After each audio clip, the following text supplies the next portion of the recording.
নমস্কার বন্ধুরা, take experiment চ্যানেলে আবার আপনাদের স্বাগতম। তো বন্ধুরা, আজকে আমরা একটা ই-রিক্সার চার্জার রিপেয়ার করব, যেটি ট্রান্সফরমার বেস চার্জার, মানে অনেকে এটিকে বাক্স চার্জারও বলে থাকেন। তো দুটো চার্জারের প্রবলেম এক। ওপরটা দেখতে পাচ্ছেন একদম অ্যাম্পিয়ার মিটার পুরো ডিস্ট্রয় হয়ে গেছে, নিচেরটা দিয়ে বোঝাচ্ছি। এখানে হচ্ছেটা কি, মানে 1 নম্বর ঘাটেই কি হচ্ছে, অ্যাম্পিয়ারটা খুব বেশি হয়ে যাচ্ছে, মানে লাল দাগ ছাড়িয়ে প্রায় 30-এর কাছাকাছি চলে আসছে, মানে 1 নম্বর ঘাটেই। বাকিগুলো তো ছেড়েই দিন। তো এই ধরনের প্রবলেমের জন্য সলিউশন কী হবে সেটা আজকে আপনাদের বলবো। দেখুন, প্রথম একটি চার্জার খুলে নিয়েছি যেটার অ্যাম্পিয়ার মিটারটা ডিস্ট্রয় হয়ে গিয়েছিল। এখানে দেখতে পাচ্ছেন কয়েলের এক অংশ পুড়ে গিয়েছে এবং ট্রান্সফরমার থেকে যে আউটপুটগুলি হয়, আউটপুট ওয়্যারটি কিন্তু সালফার পড়ে একদম নষ্ট হয়ে গেছে।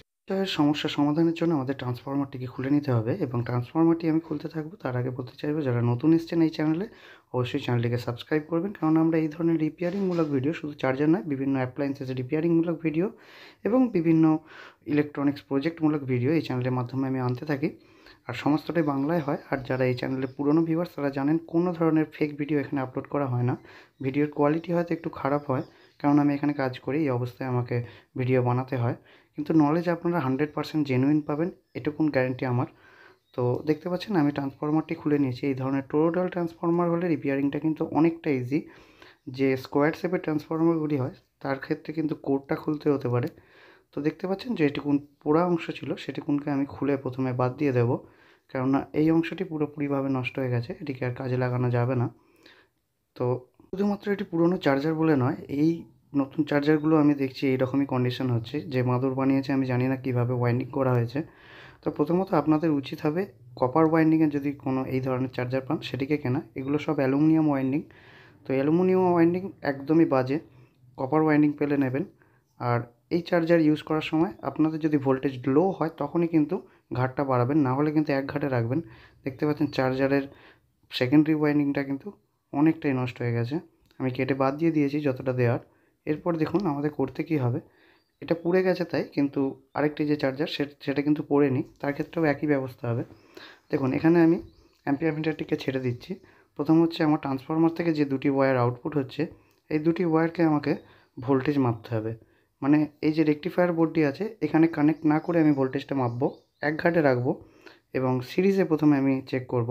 দেখুন, সিরিজে যে ভোল্টেজটা দেখাবে, যখন আপনি মেল লাইনে দেবেন ভোল্টেজটা আরেকটু বেড়ে যাবে। তো সেই হিসাবে আপনাকে মোটামুটি বুঝে নিতে হবে। তো প্রথমে আমি ভোল্টেজটা মাপছি। দেখুন, আমাকে চেষ্টা করতে হবে 49 থেকে 50 ভোল্টের মধ্যে রাখার, ঠিক আছে? তো সবথেকে ভালো চার্জ হবে। তো এখানে আমি 49 থেকে 50 ভোল্ট আনবো, তাতে আমার যতটা পাক খুলতে হয় আমি ততটাই খুলবো। তো এখানে আমি মাল্টিমিটারটি সেট করে নিয়েছি। এবার আপনাদের দেখাবো যে এখানে ভোল্টেজটা কত আসছে। দেখুন, আমার কিন্তু সিরিজে দেওয়া আছে, বারবার বলছি সিরিজে দেওয়া আছে। দেখুন 54 ভোল্ট আসছে। তার মানে এর আগে এটা 30-এর কাঁটা পার করে যেত। আপনি যদি কাঁটাটা লক্ষ্য করে থাকেন দেখবেন 30-এর ঘরে গিয়ে কিন্তু পুড়ে গেছে। তার মানে অ্যাম্পিয়ার খুবই হাই ছিল। তো এখানে 53-54 ভোল্টেজ আসছে।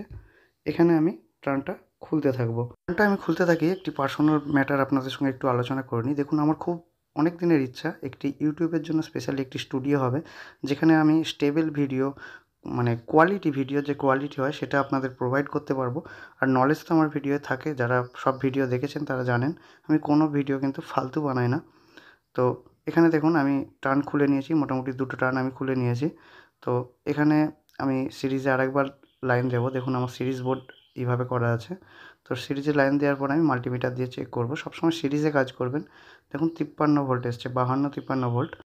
আর একটু খুলবো, খোলার পর আমি 49 থেকে 50 ভোল্টেজের মধ্যে সেট করে দেবো এবং এর মধ্যে কিন্তু চার্জারটা রিপেয়ার হয়ে যাবে। যদি কারো ডাটা শিট চাই এই ওয়াইন্ডিং সম্বন্ধে, তো কমেন্ট করতে পারেন, আমি ডাটা শিট দিয়ে দেবো আপনাদের। তো দেখতে পাচ্ছেন আমার চার্জার রিপেয়ার কিন্তু কমপ্লিট হয়ে গেছে। আরেকটি যে এবার মেন লাইনে দিচ্ছি, দেখুন ভোল্টেজটা কী দেখাচ্ছে। দেখুন 48 থেকে 49, আর একটু বাড়ালে ভালো হয়, 50 হলে খুবই ভালো হয়।